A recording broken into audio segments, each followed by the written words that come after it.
تبتلا لدى الخيام والسجود جعله فلنا يونن سيدنا محمد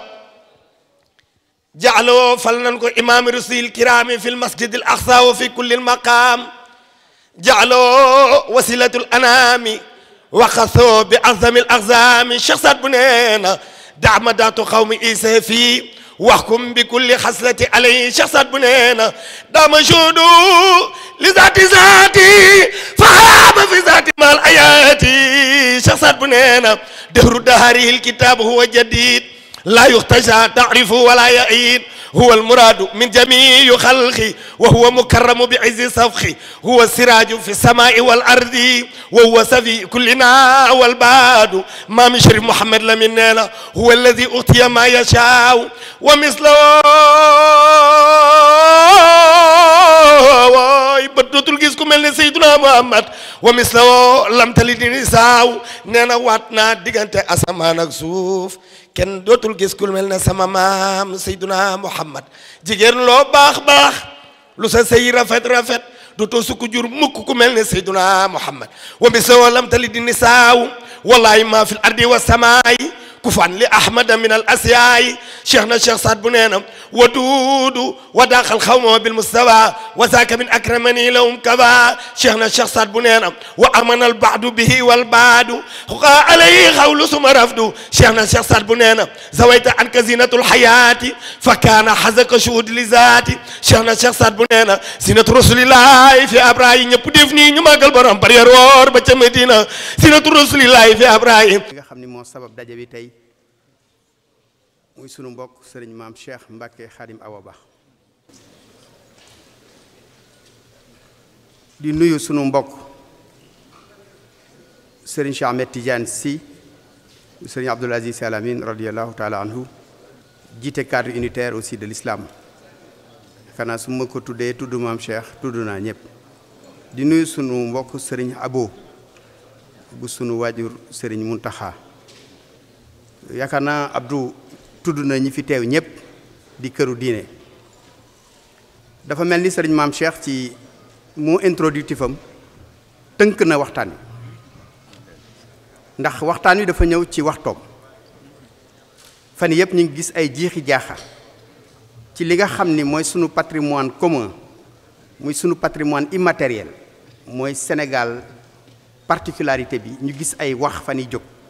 mais daje tey bi dafa nekk réponse ou première réponse ci loolu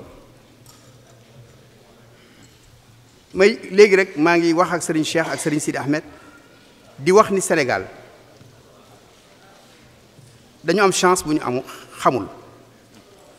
mooy am kilifa yu baax ma koy wax léegi ne ko samedi ba lay passé le 9 ci Jaksaaw Serigne Abo ñëw teewal waajuram wu tedd wa fekk si waajuram wu tedd Serigne Babacar Sy Mansour bi Serigne Babacar Sy di wax daf ni tout ce que je voulais dire Abo et Habib l'ont dit noonu la ko waxee Habib mu Serigne Abdoul Aziz Dabakh ak Serigne Abo maanaam kaddu jàmm kaddu booloo xam ni ñoo bokk ndono li wax nañ ko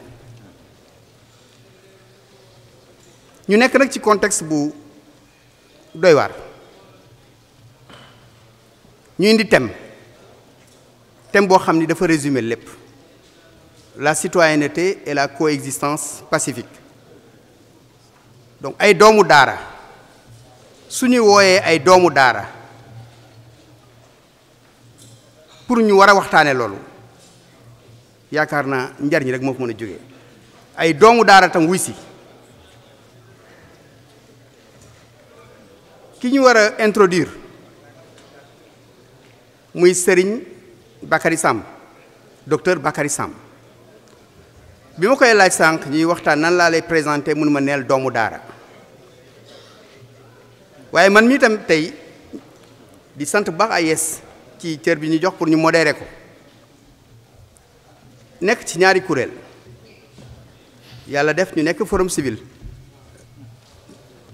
ma nekk coordonnateur national adjoint topp ci sunu mbokk Birahim Seck waaye tey dama fi teew ci teewu doomu daara parce que sunu maam yi lu ñu doon liggéey lépp citoyenneté la ñun forum suñu principe directeur ñett la promotion d'une citoyenneté active et responsable maanaam fexe ba tabax citoyen modèle xeex guerre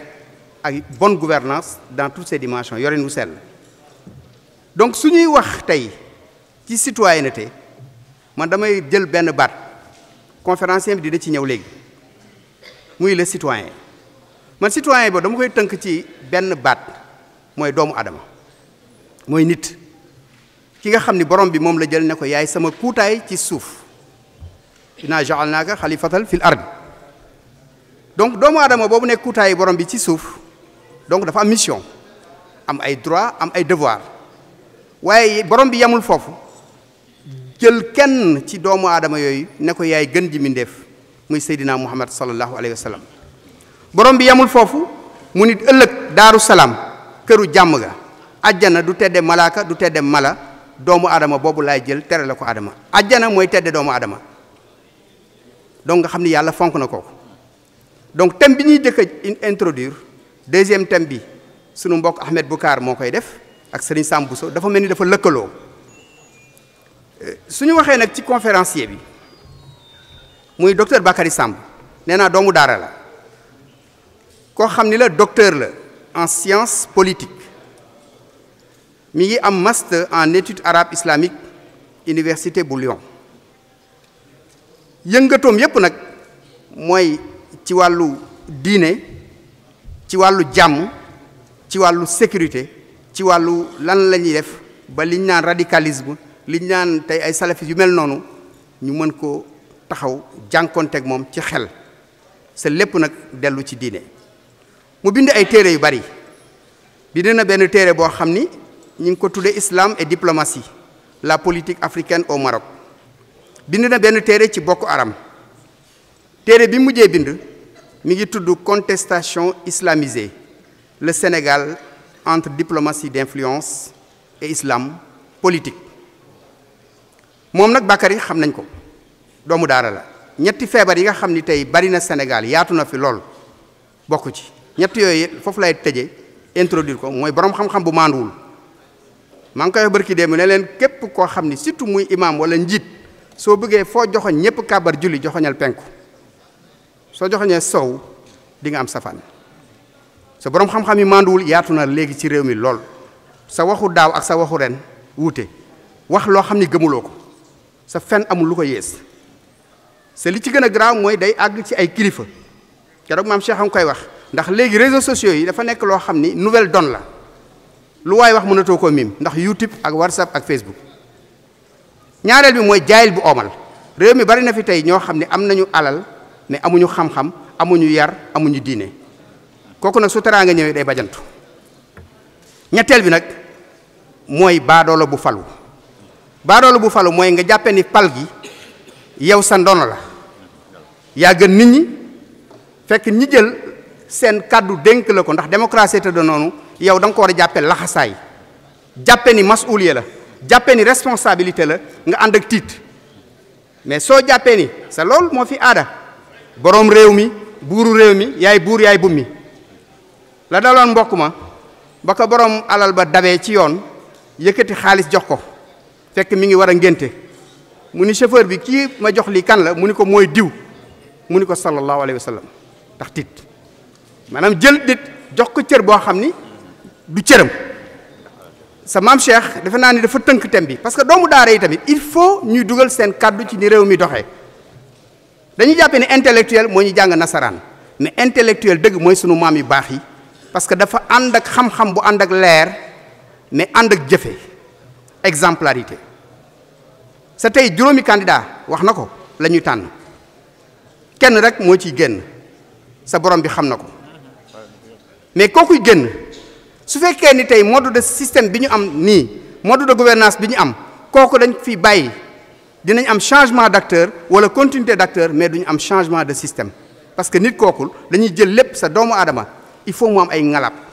même yonent bi sallallahu alayhi wa sallam borom bi da ko waxoon del diisoo ci mbir yi da ko doon taxaw di ko artu ci lu baree bari suñu jëlee nag nit dénk ko lépp sa amul ay contre pouvoir parce que dama koy wax kilifa diine yi ay contre pouvoir lañu mais waruñoo nekk contre le pouvoir dañu war a tëddee ndey ji seex société civile lañ bokk comme ñun On n'est ni avec le pouvoir ni avec l'opposition. On n'est pas contre le pouvoir, on n'est pas contre l'opposition, mais dañoo tëdd ndey ji seex sa dama naan ko war a lijjanti waroo lëj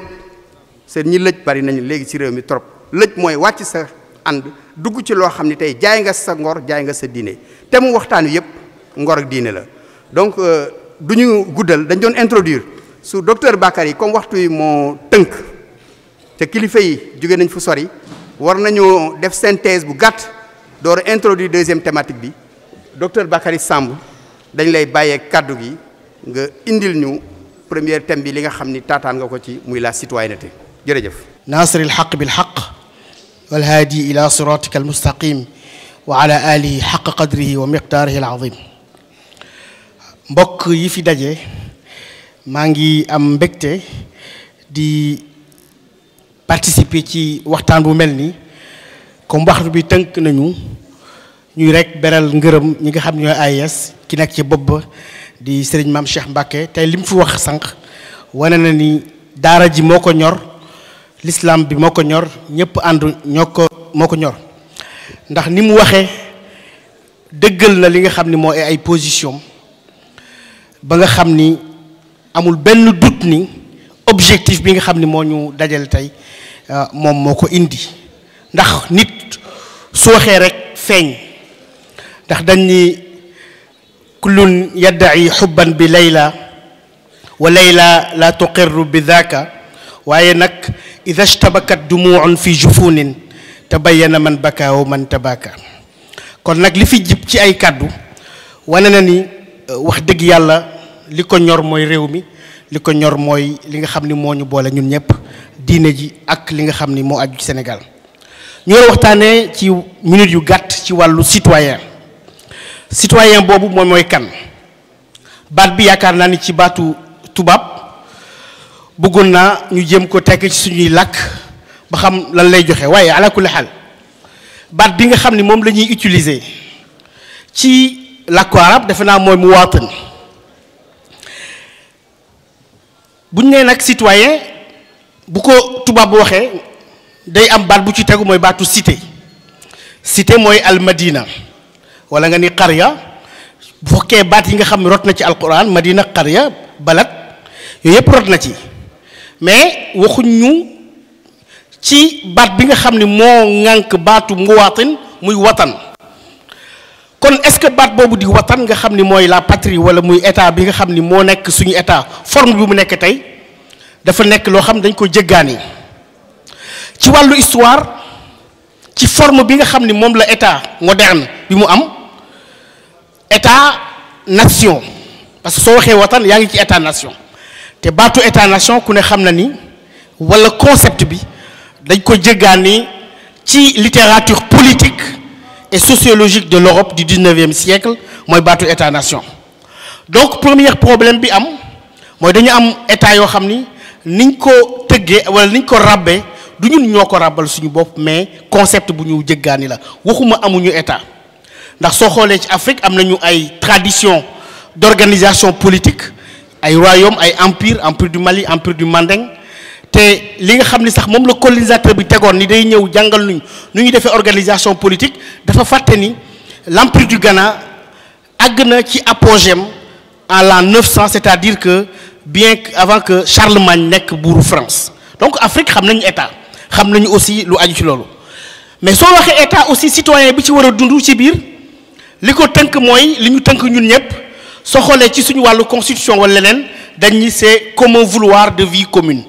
mooy su ma ko doon jéem làkk ci arab parce que samay arab leerul mooy irada mushtaraka li hayatin mushtaraka un commun vouloir de vie commune mais soo tax c'était la ñuy vouloir de vie commune est-ce que hayat mushtaraka la wala baatu taayush bi nga xam ni mooy coexistence pacifique bi nga xam ni moom la arab indi moo koy lam ala kulli xaal je pense que en tout cas soo waxee kon citoyen bi li ko tënk mooy penc mi nga xam ni ci la nekk te penc moomu kon li koy sàmm ba citoyen bi mën ci dund ak ay moromam mooy ay valeur mooy yi nga xam ni ay loi la wala neen suñu delloo ci littérature de science politique bi nga xam ni aju na ci monde arabe musulman nga dellu ci benn bindkat bu ñaan Al-Farabi nga xam ni moom moom moo théoriser li ñu tuddee al madina al fadila la cité vertueuse mais cité vertueuse boobu li ko indi gis nga dañ ni al madina al fadila ñu traduit ko par cité vertueuse donc suñu nee vertu ay valeur dugg na et yaakaar naa ni valeur yooyu mooy jukko mi nga xam ni moo war a lal société ba ñaar yi nga xam ni mooy détruire société mooy bu amee gàllankoor am na mooy doomu aadama bi ñu koy wàccee ci kaw suuf te ñaar yi baru cee doon benn te moom la doon en réalité mooy zaluman jahulan c'est-à-dire que bu nekk ci injustice wala bu nekk ci ignorance day delluwaat ci li Ahmad Shawqi doon wax inamal umamul axlaaqu ma baqiyat fa in humu dhahabat axlaaquhum dhahabu donc ci gàttal du ma mën kon développer li nga xam ni mooy soo ko indee ci wàllu alquran ak hadith ak nga xam mooy waxu mag ñu baax ñi nga xam ni ñoo nekk ci réew mi wala ñu nekk feneen mais ku ne xam ne ni vivre ensemble bi kooku yonent bi sallallahu alayhi wa sallam indi na ci yu bëree bëri ci innamal mu'min la yadraku bi husni xalqi darajatin ak yeneen yu ci tegu ba wax ji nga xam ni moom la Tirmizi indi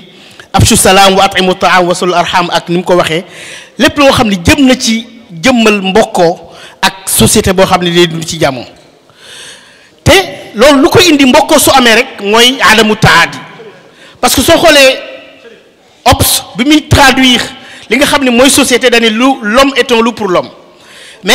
alors que société bi nga xam mooy lal al madina al fadila day nekk contraire loolu Seydi El Hadji Malick Sy radiyallahu taala anhu iyyaka min at-taadi li annahu yafdahu dha rashadi wa innahu mudiu al awqati wa jalib al balai wal afati ak yeneen yi ci tegu lim ñuy moytuloo mooy lépp loo xam ne jëm na ci ak nooneel lépp loo xam ne jëm na ci loo xam ne day féewale askan te loolu du nekk loo xam ne mooy sàmm société suñ ko toppee duñ ci génn ba ku ne xam na ki nga xam ne exemple la ci wàllu woowu mooy maam Abdou Aziz Dabakh nga xam ni sànq cité nañ ko fii ci xasidaam bu gudd boobu nga xam duñ ko mën a matale wa kun kazuman layyinal janaabi wa waasi'al ni wal ajnabi wal ahbabi ak yeneen yi ci tegu nga xam ni li ñu mës a wootee mooy suñu mag ñi ci loolu rek la ñu tënk seen jàngale ak seen woote maam Limaamu Laay nga xam ni ci ay waxam professeur Assane Sylla lim ci indi que chacun de vous musulmans suive celui qui est son guide et son appui religieux pratique ce qu'il a ordonné et imite ses qualités ne placez pas ce bas monde devant vous laissez-le derrière ak yi nga xam ni moo jëm ci wàllu religion ak polémique nga xam ni suñ ko moytuwul day màbbu société maam Cheikh Ahmad Bamba radiallahu taala anhu ku ne xam na ko ak li nga xam moom la vivre ci expérience ci wàllu persécution yoo xam ni tegoon na ci kawam mais la mu mujjee yéen ñëpp xam ngeen ko ci baatu jàmmam boobu afawti li wajhillahi maa safi kalkali wa qultu li irdail aqlil ma amali kon ku ne gis na ni ñeneen ñi kilifa yi fi nekk yëpp wootey citoyenneté ci benn modèle boo xam ni ku mel ni maam Cheikh Ibrahima Niass nga xam ni ci wàllu citoyenneté àggoon na ci dafa nekkul sax citoyen Sénégal kese mais citoyen du monde ku ne ñi ñaa ngi fàttaliku bi nga xamee ni nit ñi ne nañu dem nañu ci weer bi nit ñi di ko lam-laamee ku ne xam ne geste bi mu defoon envers le comité scientifique ak envers les États-Unis nga xam ne day wane rek ubbeekoom nga xam ni weesu na Sénégal tey àgg na dans toute la sous-région ak ñeneen ñoo xam ni xëy na du mu mën tudd ñëpp mais li ci am solo ci laay daane la xam naa waxtu bi moo ñu tënk maa ngi nuyu sama mbokk Ahmed Saloum Dieng nga xam ni moom yàgg na woote lu mel ni ci wàllu jàmm ak lépp loo xam ne aju na ci di nuyu ñi nga xam ne ñoo fi nekk te ñu lim leen sànq mais yaakaar naa ni kon citoyenneté base bi mooy droiture bi nga xam ni suñ ko tegee injustice du am ignorance du am moom la mam Cheikh El Hadji Mansour Sy Malick daan wax tiwaawanukum hadi mahallu istiqamatin ala fastaqimu mithla man qablakum marru donc dëkk boo ko tabaxee da nga koy tabax ci njub te njub googu finalité mooy finalité yi nga xam ne ñooy yarkat yi fi nekkoon te moo lal li nga xam ne Rousseau moom mi ngi ko tuddee le contrat social mooy al aqd al ijtimai mais buñ ko xoolee ci lan lañ ko construire woon mooy li ñu fi indi sànq rek ci ku nekk mën a jàmmoo ak ki nga xam ne mooy sa morom ku nekk mën a xool ci ban socle la ñuy tabax société bu jub ku ne xool aussi lan mooy jëmal loolu kanam mais question bi may poser chaque fois mooy dañu faral di baaxoo ci suñu waxtaan wax lu suñu maam yi li ñu defoon suñu maam yi defoon nañ nangam waxoon nañ nangam mais ñun loolu héritage boobu ñun fan lañ ci toll ak lan lañ ci def di fàttali rek waxu waykat bi ni woon ghazaltu lakum ghazlan raqiqan walam ara min al ghazli nasajan fa kassartu mirzali. C'est ça, j'ai passé toute ma vie à prendre du coton pour en faire du fil, mais aucun parmi ma descendance n'a pris ce fil pour tisser des étoffes. loolu mooy li ñu questionné tey li ñu bàyyil noonu muy héritage mu nekk suñu loxo ñun fan lañ ko yóbbu fan la ko mag ñi bàyyi woon ak ñun fan lañ ko yóbbu yaakaar naa il faut ñu génn ci toujours situation boo xam dañuy tagg rek la maam yi defoon te ñun tamit ñu am responsabilité ndax nag tilka ummatun xat xalat laha ma kasabat wala ko ma kasabtum. Donc responsabilité yi xëy na bokk na ci principe mais bokkul ci au niveau de l'histoire soo xoolee tey baatu citoyen boobu mais citoyen école moo koy tabax école bu ñuy jàngale li may faral di wax tey Sénégal bokk na ci réew yi nga xam ne ci àdduna bi mën nañ leen lim mooy réew mu amul école boppam réew la moo xam ni kii mi ngi dem école française kii ma ngay dem école arabe ana école sénégalaise lan moo war a tabax école sénégalaise boobu nga xam day synthétiser li nga xam ni bokk na ci suñu tradition soit bi ñu jëlee ci tradition africaine ak bi ñu jëlee ci tradition islamique ak li nga xam ni jaar na fi muy tradition occidentale. Donc loolu ba léegi question la boo xam ni ñi nga xam ne ñoo bëgg a jiite suñu réew kenn nangu koo tranché kenn jëlu ko def ko une question de société et c'est la question fondamentale lan la jur li mu jur mooy ñu am réew moo xam ne dafa am citoyen yoo xam dañu wuute kii la mu jàng lépp valoriser nañ ko parce que jàng tubaab la ko jàng kee la mu jàng kenn valoriser ko parce que jàngu arabe la ko jàng su jàngee ci arabe ba nekk médecin bu ñëwee ñu def ko maître arabe bu keneen jàngee médecine ci russe wala ci chinois bu ñëwee nekk un vrai médecin kon au Sénégal il y a un véritable problème marginalisation bi ñu marginaliser ñi nga xam ni ñoo sëqi ko ci daara ji ba li ñu jàng li ñu am ci xam-xam muy expertise ak expérience réew mi mënu koo jariñoo te loolu suñ ko moytuwul dina indi conflit bi muy indi mooy dañuy am ñaari façon citoyen bi ay référence am Occident la Victor Hugo la Descartes wala ñeneen citoyen ba la tamit indi ñu Seydou Qutb wala ñeneen bu ko defee kee di xool charq kee di xool garb te kenn du xool fii ci Sénégal xam lan mooy suñu priorité loolu mooy ci li ma yaakaar ci danger yi nga xam dina menacer citoyenneté bi nga xam ni moom la ñu war a tabaxee suñu réew te loolu suñ ko dindiwul mooy li muy indi mooy frustration damay fàttali yenn saa yi si sama téere bu ma bindoon ci Boko Haram ma koy fàttali rek nii mais cosaan li dëggantaan moo ñu jàng am xam-xam am compétence mais ñun leen du ngeen koy jariñoo ci réew parce que arabe ngeen jàng tey anglais mooy langue officielle bi donc loolu lu am solo loo xam war nañ ci attirer attention candidat yépp nan la ñuy def ak sénégalais yi nga xam ni citoyen à part entière lañu jaar ci daara ji jaar ci l'école ñi nga xam ni école arabe la wala yeneen nu ñuy jëflante ñoom ba ñu mën a jouer seen rôle ci société bi ndax ñooñu tamit am na fu ñu jaar ba am valeur yi ñu am yi nga xam moom moo ŋànk réew mi tey ba aar ñu ci lu bari te fi ñu jaar ak ñoom tey yaakaar na moo indi valeur yooyu ndax am na fu bëri fu ñu jaar ak ñoom ci wàllu yar ci wàllu jàngale na ko xawma nu mu tuddati ba mu ko ne wa in tafuqil anama wa anta minhum fa innal miska baadu damil ghazali kooku am na fu ñu jaar ak moom waaye nag kooku tamit moom mooy doomu daara bi est-ce que xam na boppam ba moytu li nga xam ni day nekk jouet boo xam ni les hommes de pouvoir wala ñeneen dañ leen di foowee def leen instrument kooku tamit c'est une grande responsabilité damay waxtaan ak benn góor bu ñaan alxaaji Ndiassa Mbaye ci sees rahimahullah moo xam benn bayit bu am solo mu bind ko munuma doomu daara bu nekk war na ko bàyyi xel mooy ida kunta lam taarif li nafsika xaqaha hawaanan biha kaanat ala nnaasi ahwanu su fekkee xamoo sa bopp ba suufeel sa bopp en tout cas pas suufeel dans le sens de l'humilité nit ñi gën la suufeel kon nag ki nga xam ne moom la ñu naan arabisant bi nitu daara ki est-ce que day nekk ki nga xam ne rek su gaa yi toogee ba sonn rek woo ko mu wàcce leen kaamil wala bu gaa yi toogee ba sonn rek woo ko mu dañuy woteel nangam nekk ci meeting yi topp politiciens yi ba ñu manipuler leen ba nga xam ni mission ak message yi fi mag ñi bàyyi woon yenn saa yi booy déglu ñooñu kenn xàmmeetu ko te ku ne xam ne li Serigne Touba attitude bi mu amoon ca xaalul li yarkan ak la mu waxoon ci ñi nga xam ne dañuy woote diine ba pare nekk les grands fréquentateurs des salons de pouvoir ak lam ca waxoon nit ñi xam nañ ko ku ne xam na aussi personnalité bi nga xam ni moo nekk ci ku war a am xam-xam jëfe ko ndax Seydi Hadji la la ëppul pouvoir ci citoyen dara ëppul ci moom pouvoir mooy xam-xam bu mu jëfee wa in amalan ankaxta ilman tanasala bi mulkin mudaamin laysa fihi xurub ki am xam-xam surtout ci wàllu diine ak éthique jëfe ko dafa am nguur goo xam ni mudaamin un pouvoir durable sans guerre ni conflit mais kooku homme politique amu ko kon nitu daara ki su demee ba ñuy suufeel ko wala am fu ñu koy xoolee tey kon moo ko teg boppam donc foofu lay wootee ci wàllu responsabilité boo xam ni dëgg la sama maam def na suñu maam yi wax nañu dëgg la mais ñun lan la ñu def après loolu tamit c'est une grande responsabilité maa ngi rafetlu liggéey bi nga xam ni le cadre unitaire de l'islam au Sénégal nga xam ni Serigne Cheikh Tidiane Sy Al Amine moo ko jiite ak ñoom Serigne Cheikh Gueye ni ñu jëlaate mbindu mag yooyu xool nan lañ koy méngale ak défi yi nga xam ni moo fi am ba nga xam ni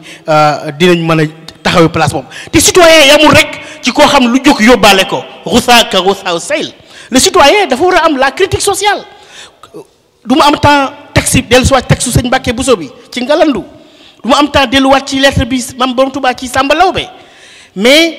liñ doon tudde tey loolu moo xaw a raar ba nitu daara ki sëriñ bi ki ñi doomu soxna la nit ñi commencé koy yàpp ndax afdalu jihaad bi ñu doon wax kalimatu xaqin inda sultaanin jair parce que dañ jihaad bi gën mooy baatu dëgg boo wax buur bu jeng baatu dëgg boo wax buur bu jeng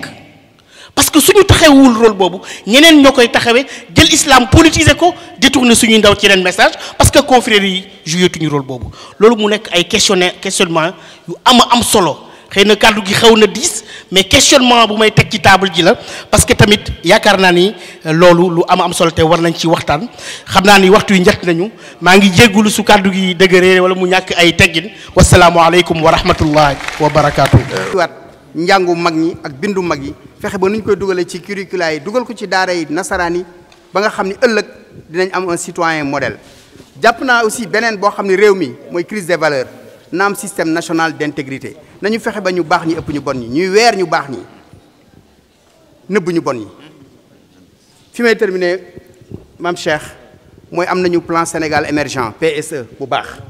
mais nañ fexe ba am plan Sénégal beneen PSE muy plan Sénégal éthique fexe ba réew mi nit ñi jomb lu bari rus lu bari ndax ëllëg xale yi ñooy avenir salaamaaleykum wa rahmatullah. AIS bi ñëwee ana photographie ñoo leen taxaw ni arrêt photographie yéeg leen ngeen wala ngeen ma déedéet bu leen yéeg déedéet moytu leen ñee dañ fi muy koo xam ne yàlla subhanahu wa ta'ala kum baaxe la ku sell kon Cheikh Ahmed Tidiane Sy Al Amine bu cadre unitaire doomu si Abdou Aziz moo ko jox kàddu ngeen tàccul ñu ko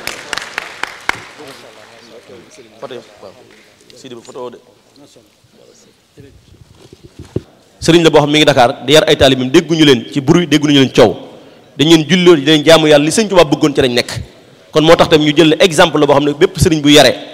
war ngaa mën a roy ci moom ndax dana noppal waa tasawuf kon bismillah sëñ Muntaxa moo ko ngeen may ko loxo Cheikh bu Mouhamad Kunta moo koy jox cadeau mi ngi nii ana photographie